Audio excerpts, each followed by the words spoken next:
대한민국 현대사의 많은 인물들은 그 평가가 극명하게 갈립니다. 그러니 부디 다양한 자료를 접하고 공부하여 자신만의 역사적 가치관을 형성하길 바랍니다.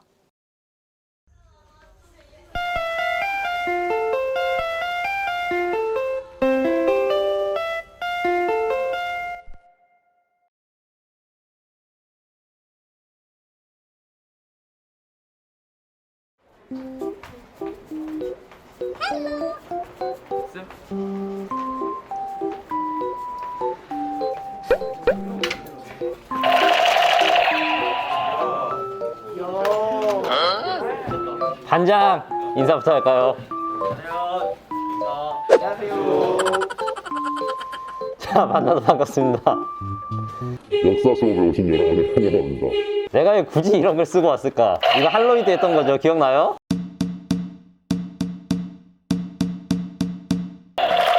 오늘 수업의 주제가 아까 전에도 얘기했듯이 대중문화라서 그럽니다. 대중문화. 우리가 요즘에 뭐 K-팝, K-드라마라 해가지고 대한민국의 문화가 엄청나게 말도 안 되는 속도로 퍼지고 있잖아요. 그죠? 세계에? 그래가지고 우리나라 대중문화가 어떻게 이렇게 큰 발전을 할 수 있는지 그런 얘기를 하도록 할 겁니다. 되게 가벼운 얘기거든요. 그래서 마음 편하게 들으면 어느 순간 수업이 끝나 있을 겁니다. 한번 시작을 해보도록 할까요? 오케이. 나 근데 이거 계속 쓰고 있어야 되냐? 아니요. 자, 얘기해봅시다. 여기 보면은 연대별로 대중문화 나누는 거 보이죠? 자, 먼저 1950년대부터 얘기해보자면요. 이때 이제 국산 라디오가 보급이 돼요. 이게 우리나라 최초의 한국산 라디오입니다. 금성사에서 만든 A501이라는 건데요. 사실 라디오 같은 경우에는 우리가 1920년대부터 들었어요. 일제강점기부터. 근데 우리나라가 만든 우리나라의 라디오가 보급된 건 이때가 처음이라고 생각을 할 수 있다는 겁니다. 금성사는 어느 날이 뭔지 아나요? 오, 어떻게 알아요? LG전자입니다. LG전자. 알겠죠? 그러다가 이제 1960년대에 텔레비전 방송국이 설립이 됩니다. 1961년에 KBS, 그리고 1969년에 MBC가 개국이 돼요. 그리고 여러분이 보고 있는 저거 있죠? 저게 우리나라 최초의 국산 TV입니다. 당시에 이 TV의 인기가 엄청났었어요. 1962년에 TV 한 대 사려면은 쌀이 몇 가마 필요했냐면 70가마가 필요했거든? 엄청나게 먹고 살기 힘든 그 시절에 쌀을 70가마를 내가면서 TV를 사는 거야. 근데 70가마를 내도 TV를 못 사는 사람들도 발생해. 왜냐면 공급량이 적기 때문에. 쉴 줄 모르는 텔레비 붐 이런 식으로 기사도 뜨고 새벽부터 사람들이 줄을 서서 TV를 사야 되는 상황이었던 거지. 그러다가 이제 1970년대가 돼요. 70년대는 그 세 글자로 요약이 됩니다. 옛날에도 요즘처럼 줄임말을 썼거든요. 통불생. 저게 뭐의 줄임말일까요? 힌트. 아끼고 오시고 음료야. 이러면 알겠지. 그렇지. 통기타, 블루진, 생맥주. 이거를 줄여서 통불생이라 부릅니다. 그 당시 실제로 이 통불생이라는 단어가 유행을 했어요. 그래가지고 당시 1970년대에 젊은이들은 머리를 장발로 쫙 길게 길러. 그런 다음에 찰랑찰랑 휘날리면서 이제 기타를 치고 다니면서 청바지를 쫙 입고 그리고 생맥주를 즐기는 그런 문화가 있었습니다.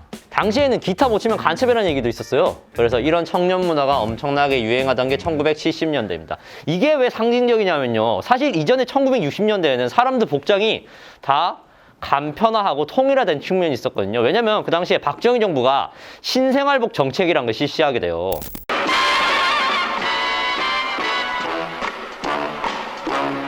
검소하고 활동적인 신생활복을 장려하는 가운데 국민회당에서 신생활복의 전시회가 베풀어져 먼저 맵시 있고 간편한 여자 외출복이 등장했습니다.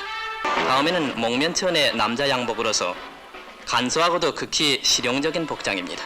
이어서 농촌 아가씨의 작업복, 가격은 한 벌에 1,800원입니다. 느낌이 오나요? 국가에서 이런 복장을 직접 만들어서 팔았다는 거야. 그래가지고 어떻게 보면 패션이 되게 천편일률적이었고 너무 뻔했다라고 할 수 있는 거죠. 당시 박정희 정부는 효율성을 추구하는 의미에서 이런 복장을 추구했고요. 반대로 이제 너무 화려하거나 너무 사치스러운 복장은 좀 금기시하는 경향이 있었습니다. 근데 1970년대 이제 통불생을 통해서 사람들이 자신들이 개성을 찾기 시작한 겁니다. 특히 당시에는 그냥 아래만 청으로 입는 게 아니라 위아래 모두 청으로 입는 이른바 청청 패션이 유행을 했었어요. 마리오 뭔데? 근데 너희들이 나중에 심심하면은 1970년대 대한민국 패션 검색해서 찾아봐. 생각보다 세련됐습니다. 그래서 약간 패션은 돌고 도는 거 아닌가? 아, 이것이 바로 복고인가? 그런 생각이 들기도 합니다. 그래서 청청 패션 하고 목에다가 이제 스카프 두르고 주머니에는 도끼비 딱 들고 다니면서 머리 샥샥 빗어대고 그랬던 게 1970년대였던 겁니다. 근데 박정희 정부가 이런 걸 그렇게 좋아하진 않았다 했죠?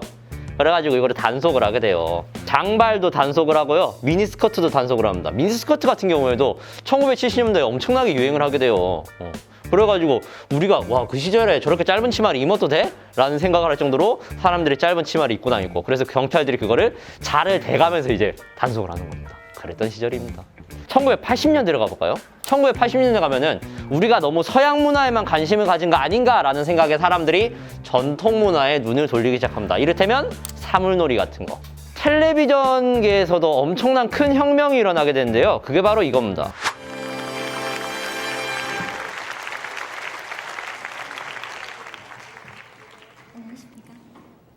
채널 7 KBS 텔레비전 제2방송을 보고 계신 여러분 안녕하십니까? 1980년 12월 초하루 오늘은 우리나라 방송 사상 참으로 중요한 한 페이지의 역사를 창조하는 날이 되었습니다. 왜냐하면 여러분들이 잘 아시겠습니다만은 저희 KBS 텔레비전 제1방송이 새로이 역사상 처음으로 칼라 방송을 시작했고 드디어 이제 칼라로 TV로 볼 수 있게 된 겁니다. 사람들이 눈이 돌아가는 거지. 흑백이 때도 좋아했는데 칼라로 TV가 나오니까 우와, 이게 뭐야 하면서 신세계가 펼쳐집니다. 그리고 이때부터 본격적으로 유행하게 된 게 대중음악이거든요. 대중음악. 그러니까 모든 이들이 함께 즐길 수 있는 전국민 가요가 나오기 시작한 거예요. 이 칼라 TV로 화려한 연예인들을 보니까 당연히 그 연예인들의 관심이 생기고 대중음악이 엄청나게 흥행을 하게 되는 겁니다. 뭐 제일 유명한 사람들 몇 명만 얘기해 보자면요. 조용필, 남희, 들국화, 백두산, 김완선, 소방차, 박남정, 심수봉, 주현미, 이문세, 유재하, 김현식 등등 많은 가수들이 있었어요. 여러분들이 아는 노래도 몇 개 있긴 하거든요. 그래가지고 여러분이 모든 노래를 다 맞출 수 있을까 궁금해서 딱 3곡만 가져와 봤어요. 들어보고 어떤 가수의 어떤 노래인지 한번 맞춰보는 겁니다. 알겠죠?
세 번째 건 알겠는데. 자, 하나씩 얘기를 해볼까요? 첫 번째 노래는 제목이 뭘까요?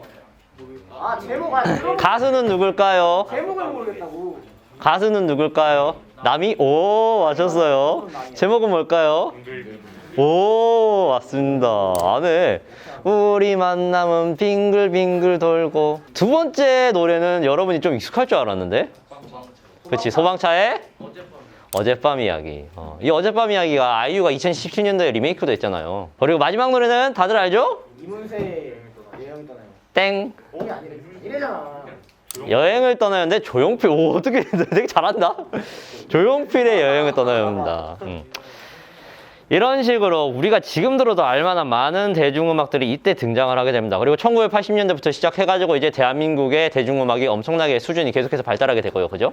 1990년대가 되면요. 이른바 신세대라는 친구들이 대중문화를 주도하게 됩니다. 신세대. 새로운 세대라는 뜻이죠. 그래서 10대, 20대를 일컫는 말이었는데 이 신세대가 그 당시에 대중문화를 주도하고 당시 그 기성세대들은 이 사람들을 되게 비판적으로 보는 거지. 아이고 저런 게 무슨 대중문화라고 막 이런 식으로 좀 그랬던 시기입니다. 대표적으로 신세대가 좋아했던 가수가 아무래도 서태지겠죠. 대한민국 가요계에서 큰 획을 그은 사람이라고 얘기할 수 있습니다. 그래서 그런 서태지가 유행하던 그 시대가 1990년대라고 생각을 하면 됩니다. 그리고 2000년대가 되면은 이제 여러분이 아는 게 나오기 시작해요. 그렇죠? 여러분이 이제 2000년대생이니까 2000년대부터 이제 본격적으로 대한민국의 대중문화가 외국에 진출하는 한류라는 게 등장을 하게 되는 겁니다. 자, 근데 잘 보면요, 너희들의 한류와 나의 한류가 다르다는 게 느껴지니? 나의 한류는 저 앞이거든?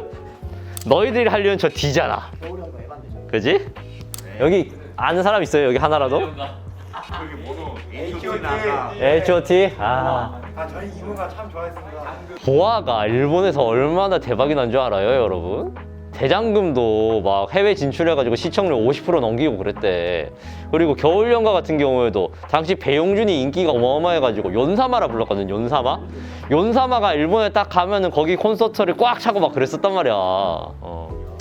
그랬던 시절이었습니다. 그리고 그 뒤에는 여러분이 아는 겁니다. 여러분이 그 강남스타일 추던 게 초등학교 때니 유치원 때니? 초등학교 저학년 때지? 와, 여러분이 7살 때 강남스타일을 쳤어요? 별에서 온 그대가 중국에서 대박 났었고요, 그죠?